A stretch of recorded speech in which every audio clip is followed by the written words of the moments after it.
Thank you for the opportunity, Mr. Chairman, members of the committee. My name is Mel Caraway. I am pastor of Trinity United Methodist Church in Denison, Texas, just south of the Oklahoma border. Do you know this guy? Yes, I do. I'm also privileged to serve on the board of Texas Impact, which is one of the partners in the coalition that you've heard about. And what I'm here to speak about is a real problem. And it's a problem that has real cost for real people throughout the state of Texas, communities all across the state. And that's the problem with unregulated payday and auto title loan lending. Anecdotally, every day I see stories. I hear people in my community. In the area around the church where I pastor is a depressed area.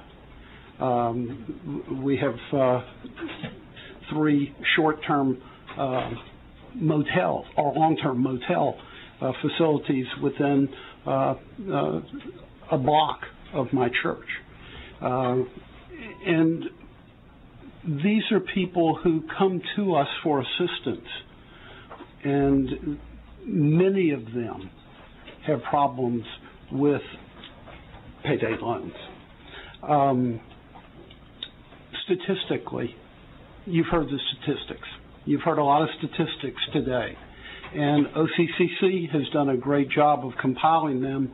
And I want to commend the legislature, because last session you took the first steps in framing this issue.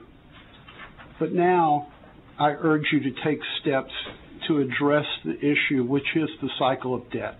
It is a cycle that goes on, and it drags real people down. The data, you've heard, it's very revealing. And I'm not going to go into recapping that, but take into account that every week last year, over 650 families lost their means of transportation. 600 families didn't have a way to church, to school, to work. Seniors couldn't go to the doctor. These are real people, and this is a real problem that we have. Each of these instruments contributes to this cycle of debt. And the time has come for us to address the root causes of the problem. One of the things that you didn't hear is that there's been polling done, and 75% of all Texans support changing the law to cap the interest rates and fees on this type of lending. 85% of Texans believe that the appropriate interest rates and fees should be no more than 36%. This committee and the legislature has it within your purview to make that a reality. That would go a very, very long way in reducing the cycle of debt. If I may. Yes. If we were to do that, though, isn't it true that entities, providers, could import in a higher interest rate from another state, offshore, relationship with an Indian? I don't write the laws. I'm just telling you what the people of Texas are saying. We want interest rates capped. Okay. That's not. That's your job. So figure it out, right?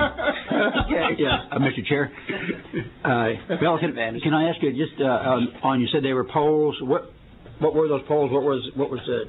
That was some research that was done for the Interfaith coalition. Maybe you can provide us the source, and we can get that. That'd be great.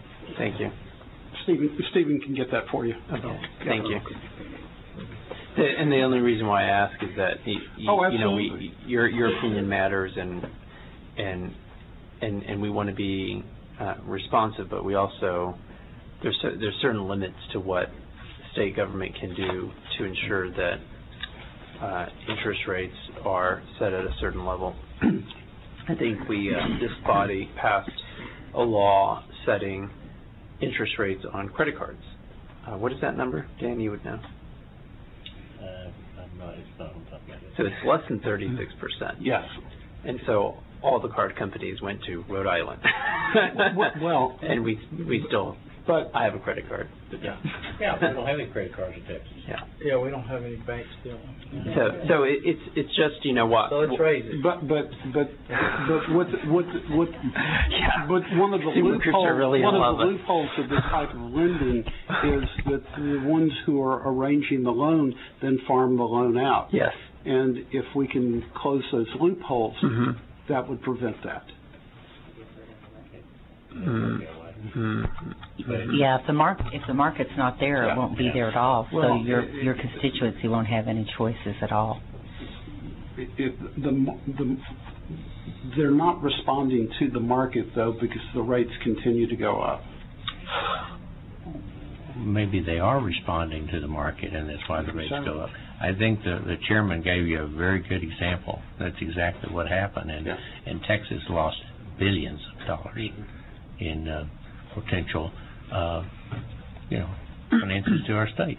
And what is your proposal?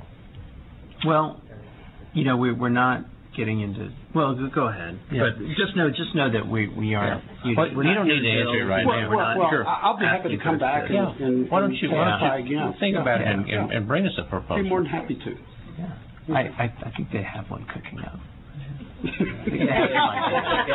That's why I asked. I think they have a plan. Yeah. Any other questions?